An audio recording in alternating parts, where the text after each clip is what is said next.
janganlah kalian bersumpah dengan nama nenek moyang kalian.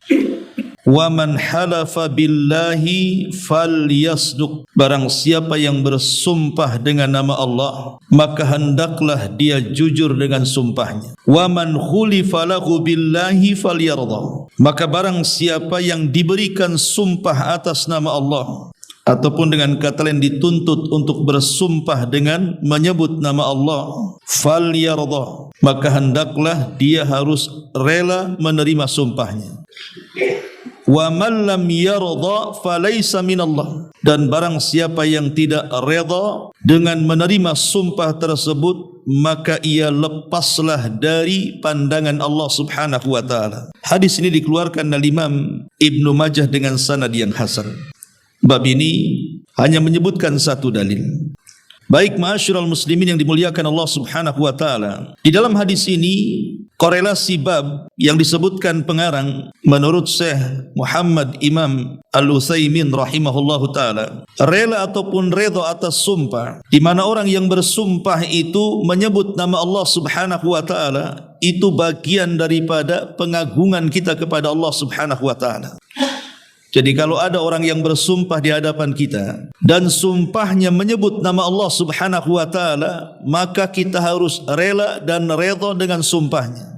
Bukan karena semata-mata sumpahnya, tidak, tapi dia menyebut-nyebut nama Allah di situ. Jadi kita mengagungkan nama Allah yang disebut bukan karena sumpahnya. Dari sini kita tahu hukum tentang bersumpah kepada selain Allah Subhanahu wa taala. Kalau dia bersumpah kepada selain Allah Subhanahu wa taala, di dalamnya ada pengagungan kepada selain Allah dengan pengagungan yang jauh lebih besar dibandingkan pengagungan dia kepada Allah, maka jatuhlah dia kepada syirkul akbar, syirik besar.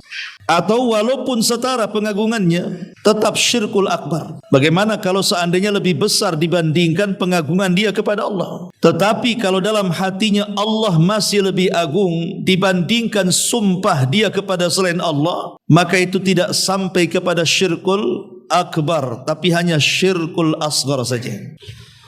Karena sumpah-sumpah di masyarakat itu kan ada yang bersumpah kepada selain Allah, demi langit dan bumi, demi bintang-bintang, demi hidupku dan dirimu, dan begitu seterusnya, bersumpah kepada selain Allah Azza wa Jalla. Maka perbedaannya, kapan seseorang bersumpah kepada selain Allah itu jatuh kepada syirkul akbar, kapan seseorang bersumpah kepada selain Allah itu jatuh kepada syirkul asghar. Masalahnya dua syirik ini perbedaannya sangat jauh. Yang satu mengeluarkan dari Islam, yang satu tidak mengeluarkan dari Islam.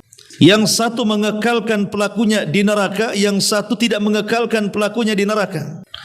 Begitu juga secara muamalah apabila dia meninggal. Dia tidak bisa dimandikan, dia tidak bisa dikafankan, dia tidak bisa disolatkan dan dikuburkan di kuburan kaum muslimin. Tapi yang satu masih berlaku hukum-hukum Islam, masih bisa dimandikan oleh kita, dikafankan, disolatkan, bahkan dikuburkan di pekuburan kaum muslimin. Jadi jarak antara syirkul akbar dengan syirkul asghar ini besar, itu masalahnya. Makanya harus diperhatikan kapan seseorang bersumpah kepada selain Allah itu terjerumus kepada syirkul akbar dan kapan terjerumus kepada syirkul asghar, dilihat dari pengagungan dalam hatinya. Kalau saat dia bersumpah kepada selain Allah, rupanya selain Allah itu jauh lebih agung dibandingkan Allah atau setara dengan Allah, maka syirkul akbar, tidak syak lagi masuk kepada syirik besar. Tapi kalau tidak, dia hanya ngomong saja, demi langit dan bumi, dia tidak menganggap langit bumi lebih agung dibandingkan Allah, maka itu tidak sampai kepada syirkul akbar, tapi syirkul asghar. Bisa dipahami di sini. Jadi dari segi pengagungannya, lah bab ini mengatakan, wala la takhlifu bi abaikum, janganlah kalian bersumpah dengan nama nenek moyang kalian. Karena orang-orang jahiliyah terbiasa mereka bersumpah dengan moyang-moyang mereka. Mereka suka menyebutkan moyang-moyang mereka, dan itu kebanggaan bagi mereka, menyebutkan nenek moyang mereka yang sudah tiada bahkan sudah dalam tanah. Makanya ada ayat alhaakumut takatsur hatta zurtumul maqabir. Alhaakumut takatsur, telah melalaikan kalian at-takatsur, berlomba-lombanya kalian ketika memperbanyak dunia, hatta zurtumul maqabir, sampai kalian datang ke kuburan-kuburan kalian. Lah salah satu asbab nuzulnya Orang-orang jahiliyah itu, mereka suka berbangga-bangga antar kabilah dengan nenek moyang mereka, dengan hasab mereka. Tahukah kalian siapa bapak kami, siapa kakek kami, siapa buyut kami? Maka mereka akan menyebutkan keutamaan, sampai kemudian mereka mendatangi kuburan-kuburan dan menyebutkan itu kuburan nenek moyang saya, itu kuburan kakek buyut saya, dulunya dia begini, begini, begini.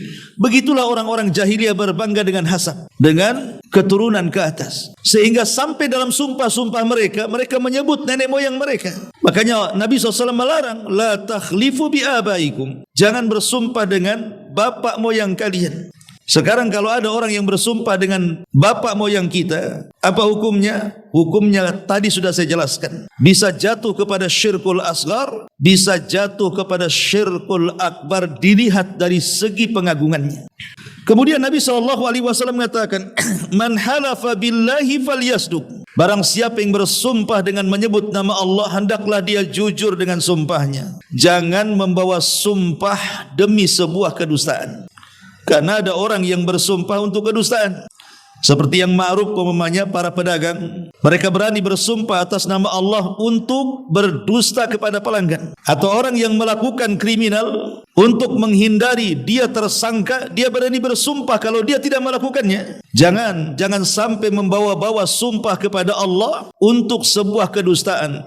Karena dusta sendiri adalah dosa besar. Lebih-lebih kalau seandainya dia bersumpah kepada selain Allah, digunakan untuk kedustaan. Dustanya dosa besar, sumpah kepada selain Allahnya kesyirikan, kuadrat dosanya. Kemudian Nabi SAW mengatakan, waman halafa waman hulifa lahu billahi falyardha, barang siapa yang dimintai sumpah, ada orang yang melakukan kesalahan, dia tidak mengaku, kemudian dia bersumpah atas nama Allah bahwa dia tidak melakukannya, falyardha, maka kita yang mendengarnya harus redha, menerima sumpahnya.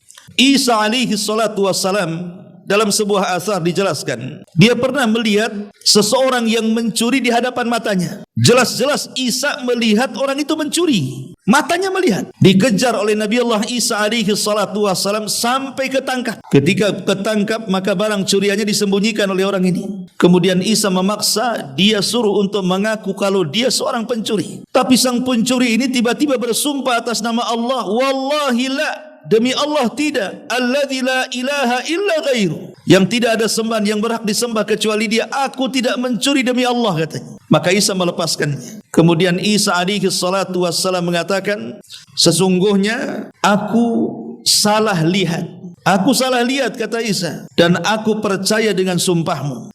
Padahal jelas-jelas Isa bin Maryam melihat dia mencuri, ketangkap basah. Tapi Isa alaihi salatu wassalam melepasnya. Kenapa demikian? Kata Imam Ibnul Qayyim rahimahullahu ta'ala, Isa itu bukan melepas pencuri, tapi Isa itu mengagungkan kalimat sumpah yang diucapkan pencuri itu. Dia lebih mengagungkan nama Allah dibandingkan perbuatan pencuriannya. Karena kalau seandainya kemudian dia tetap menangkap pencuri ini dan dia tidak yakin dengan sumpahnya, ini dosanya jauh lebih besar dibandingkan membiarkan dia mencuri. Karena tidak mengagungkan Allah Subhanahu wa taala, itulah jauh lebih besar dosanya dibandingkan dosa mencuri. Makanya Isa membiarkannya. Ma'asyiral muslimin yang dimuliakan Allah Subhanahu wa taala. Makanya Al-Imam Ibnu Utsaimin rahimahullahu taala menyebutkan 5 kelompok. Ketika kita berhadapan dengan orang yang dimintai sumpah, apakah kita harus rela dengan sumpahnya ataukah tidak? Pertama, kata beliau, kalau yang bersumpah itu memang orang jujur, dikenal dengan kejujurannya, kemudian dia terfitnah atau difitnah, kemudian dia ingin melepaskan diri dari fitnah itu dan bersumpah, wallahi demi Allah aku tidak melakukannya, maka kita harus redha dengan sumpahnya, benarkan kata-katanya. Kenapa? Karena orang itu terkenal kejujurannya, jangan didesak lagi.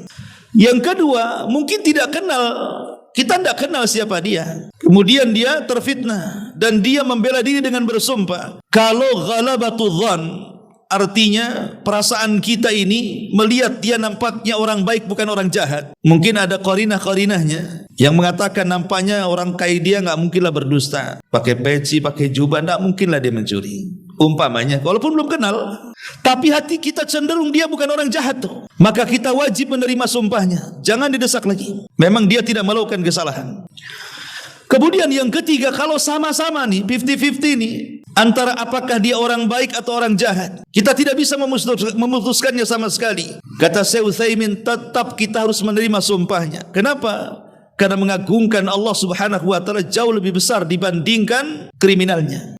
Tapi kata Imam Utsaimin, kalau yang keempat dan yang kelima, jangan terima sumpahnya. Kita tidak boleh rela dan redha dengan sumpahnya. Yang keempat, orang yang dikenal dengan dustanya. Memang dia pendusta. Dia suka berdusta kemana-mana. Kalau seandainya dia terjatuh kepada kriminal, kemudian ketangkap, tiba-tiba dia bersumpah, saya tidak melakukannya, jangan diterima sumpahnya. Kenapa? Ma'ruf dia seorang pendusta. Atau yang kelima, mungkin kita tidak kenal dia bukan seorang pendusta, tapi korinahnya nampaknya orang jahat dia itu. Nampaknya orang jahat. Hati kita cenderung menilai dia orang jahat, bukan orang baik. Maka dari sini kita tidak mengapa tidak menerima sumpahnya. Walaupun di sini Rasul mengatakan, "Wa man khulifa lahu billahi falyardha." Barang siapa yang dimintai sumpah dan dia bersumpah, maka kita harus rela dengan sumpahnya. Tapi yang dua kelompok itu, kata Imam Ibnu Utsaimin, jangan rela dengan sumpahnya. Kenapa? Karena dikenal kedustaannya, atau ghalabati dzan, terkalahkan prasangka kita, memang dia orang jahat bukan orang baik. Nabi Allah Adam alaihi salatu wassalam diperingatkan oleh Allah Subhanahu wa taala tentang siapa sebenarnya iblis kan. Sehingga Nabi Adam dalam otaknya tahu iblis ini adalah musuh dia. Karena Allah sudah peringatkan jangan taati dia, karena dia musuhmu yang nyata. Pertanyaannya, kenapa Nabi Adam ketika diberikan was-was oleh iblis untuk memakan buah larangan, malah dia memakannya? Padahal Adam sudah tahu bahwa iblis itu siapa, dia sudah tahu. Tapi kenapa ketika iblis berikan was-was, dia nurut pula sama iblis, padahal dia sudah tahu iblis itu musuh? Kenapa coba? Karena iblis bersumpah masalahnya. Allah mengatakan, wa qasamahuma inni lakuma laminan nasihin. Dan iblis pun bersumpah di hadapan Adam dan Hawa bahwa dia seorang pemberi nasihat. Sehingga dalam pikiran Nabi Adam alaihi salatu wassalam, la yutasawwar, tidak bisa dibayangkan, mana mungkin seseorang bersumpah atas nama Allah demi kedustaan di alam para malaikat. Karena sebelumnya belum pernah terjadi orang bersumpah atas nama Allah untuk kedustaan. Apalagi iblis bersumpah atas nama Allah. Makanya Adam kemudian percaya kepada iblis. Karena iblis bersumpah atas nama Allah, dan Adam tidak tahu kalau iblis sedang berdusta. Karena tidak terbayang oleh Adam, tidak mungkin di alam para malaikat dia berdusta. Makanya dia memakan buah larangan. Makanya terkadang ikhwatu fiddin, kita selalu terkecoh dengan orang yang dimintai sumpah atau orang yang bersumpah kan. Apakah kita redha atau tidak redha? Lihat qarina. Dahulu di zaman Nabi SAW ada dua orang yang sedang berselisih tentang lahan. Satu, rajulun min hadral maut, seorang laki-laki dari Hadral Maut, Yaman. Yang satunya dari suku Kindah.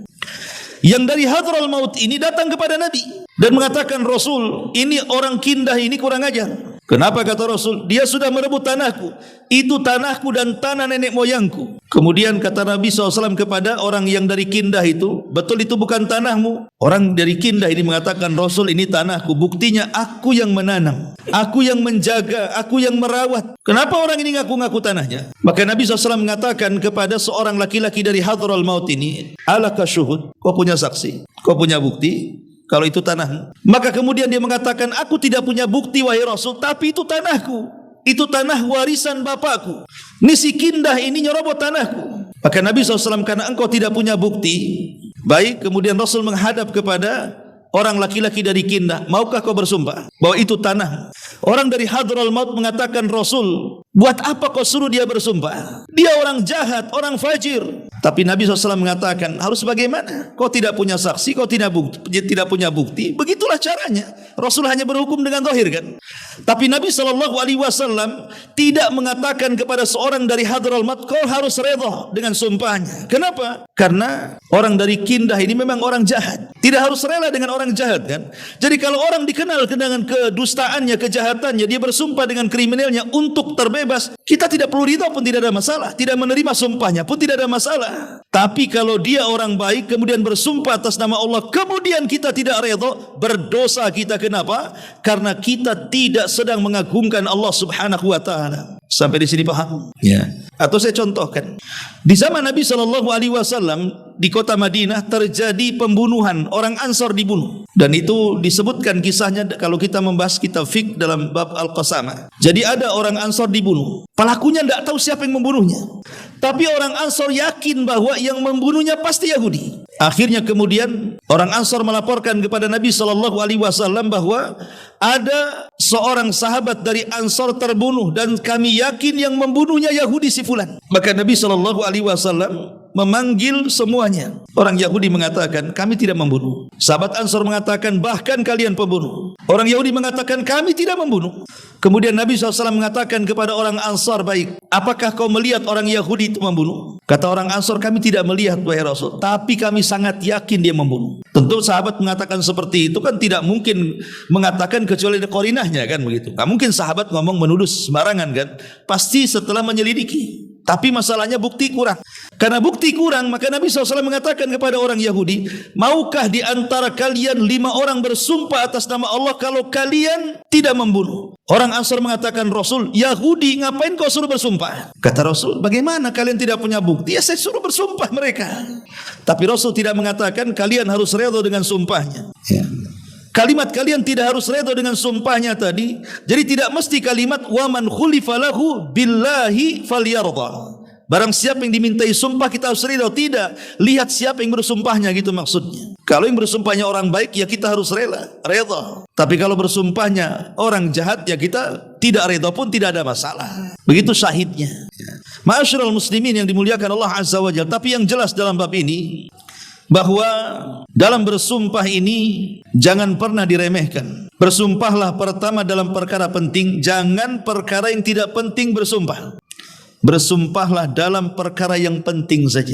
Yang kedua, orang yang diajak bicara jangan sampai kemudian memancing untuk bersumpah. Kalau kita bicara dengan orang yang menuduh sesuatu, jangan dulu dipancing untuk bersumpah, tapi kumpulkan bukti kita sebelum menuduh. Karena kita terkadang mudah menuduh, sekali ketika dibalik tuduhannya mana buktinya kita tidak bisa pula menyebutkan buktinya, saksinya pun tak ada. Lalu apa gunanya menuduh-nuduh orang? Karena di masyarakat itu umumnya kan seperti itu. Ada orang yang sakit-sakitan, akhirnya suudon, jangan-jangan disihir tetangga katanya. Dia enggak melihat tetangganya datang ke dukun, dia tidak melihat tetangganya ngancam mau didukunkan dan begitu seterusnya. Tapi kan seseorang terkadang menuduh dulu kan, karena kejahilannya kan itu. Akhirnya memancing orang untuk bersumpah dan tidak melakukannya.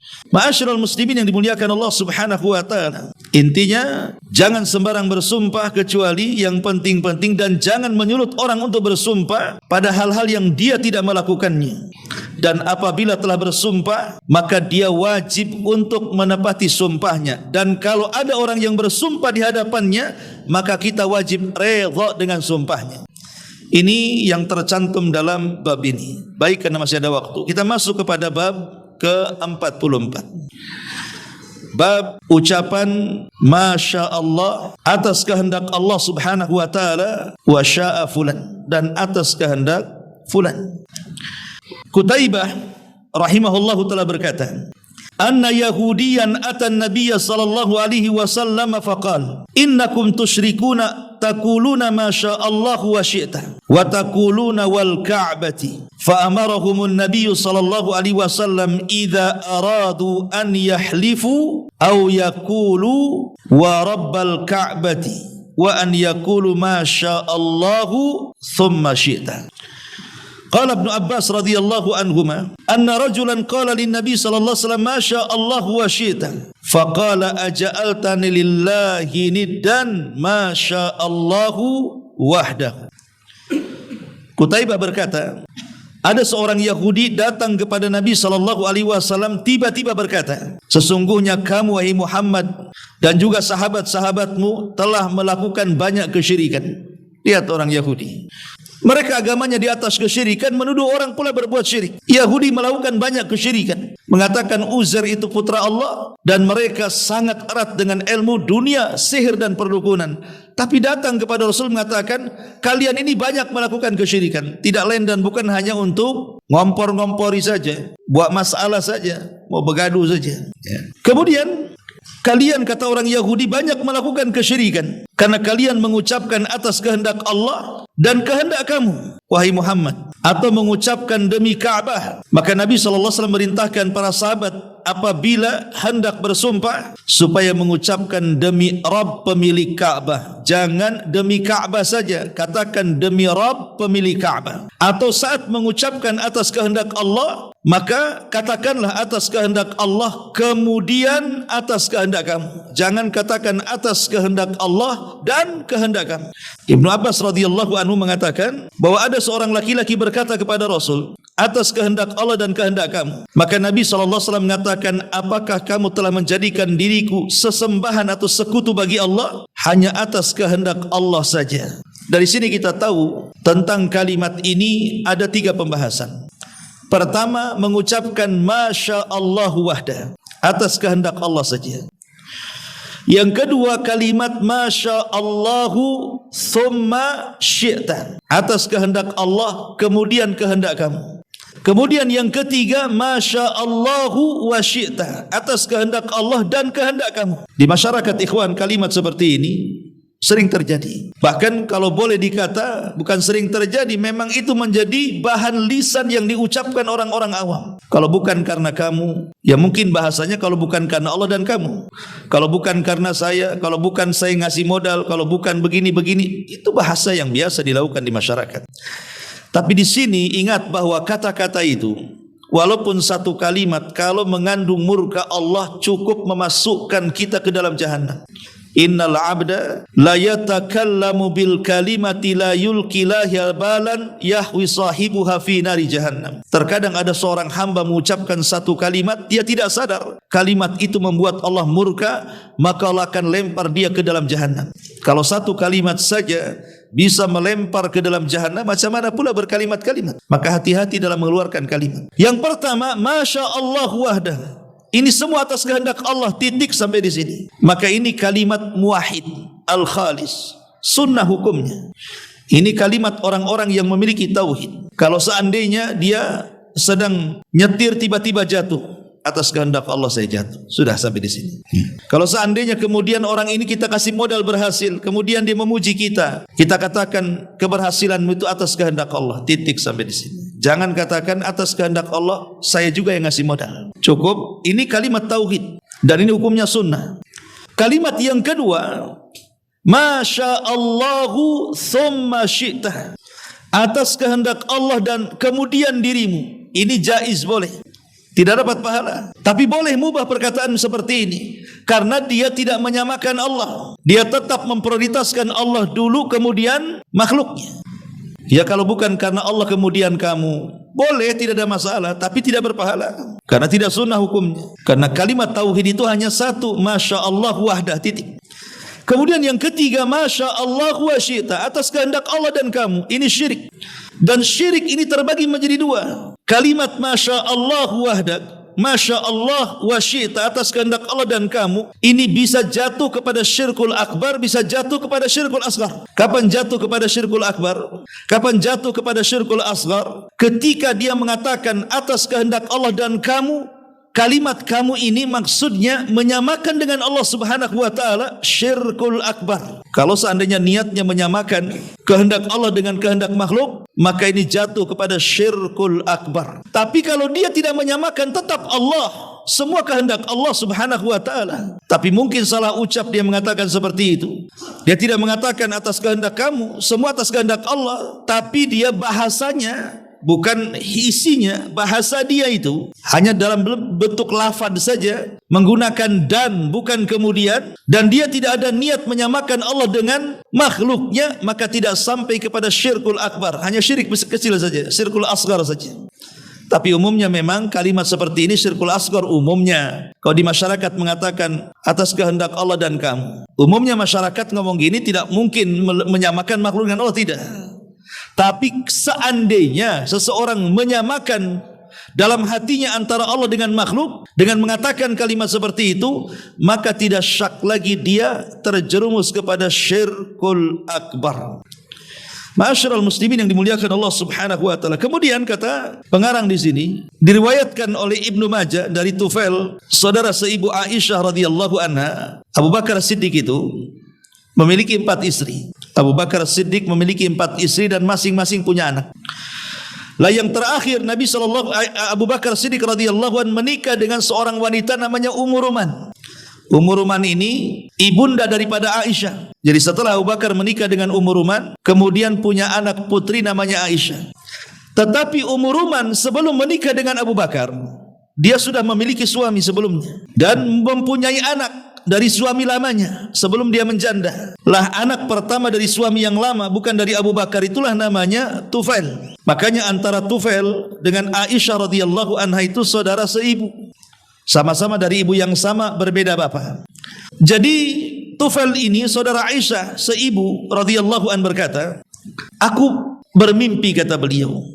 Jadi seolah-olah mendatangi sekelompok orang-orang Yahudi dan aku berkata kepada mereka, sungguh kalian adalah sebaik-baik kaum jika kalian tidak mengatakan Uzair itu putra Allah.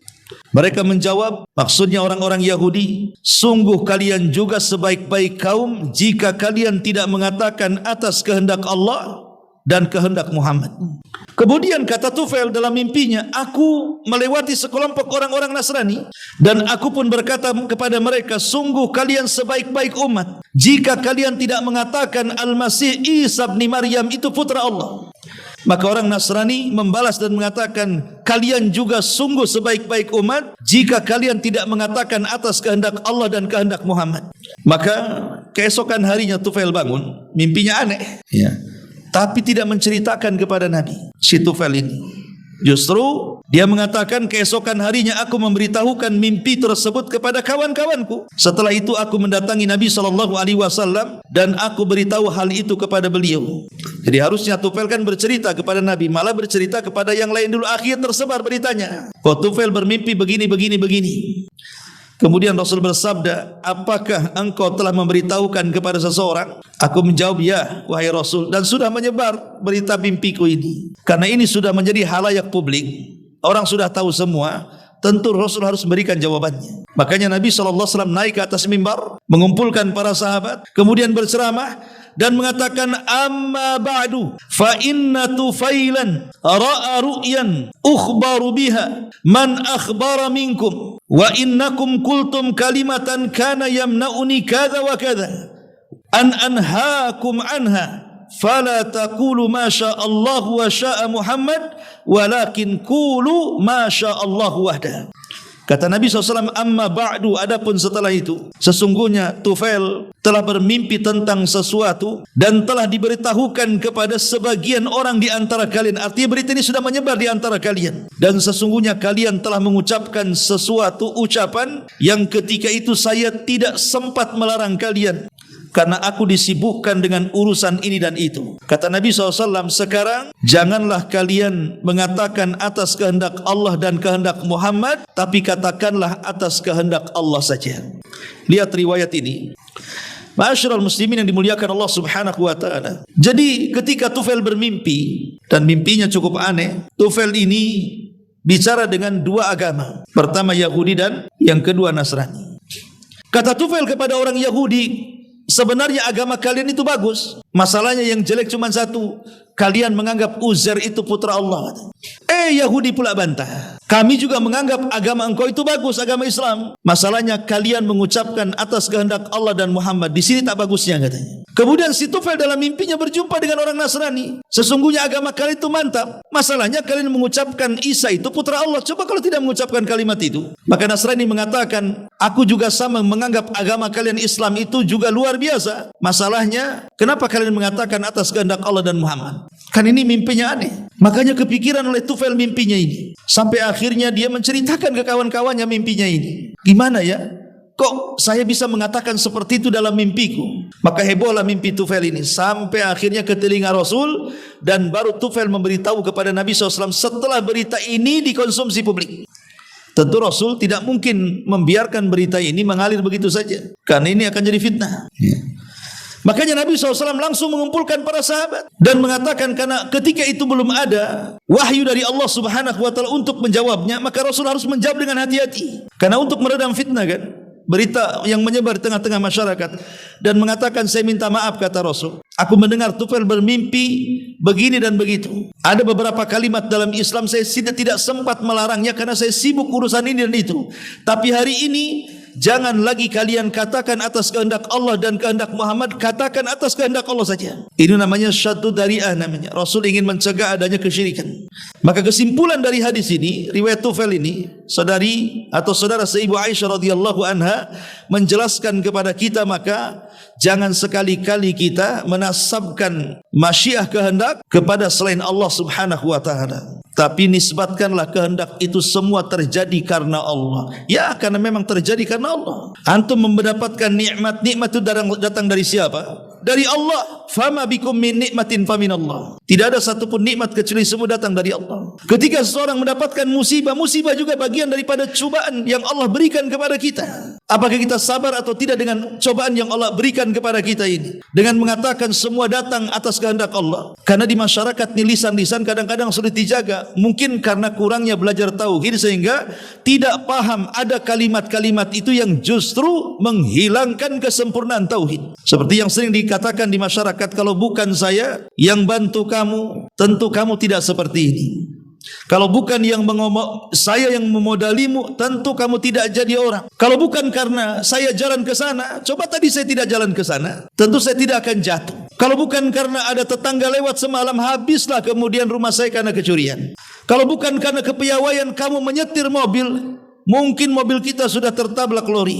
Ini kan kalimat-kalimat seperti ini kan sering di masyarakat diucapkan, ikhwan. Ketahuilah kalimat-kalimat ini harus dicerna, diteliti, apakah ada kesalahan atau tidak. Maka kita katakan ya, di dalamnya ada kesalahan, bahkan fatal kesalahannya. Kenapa? Karena dia menasbatkan masyiah kepada selain Allah dan sebagainya, kufur nikmat.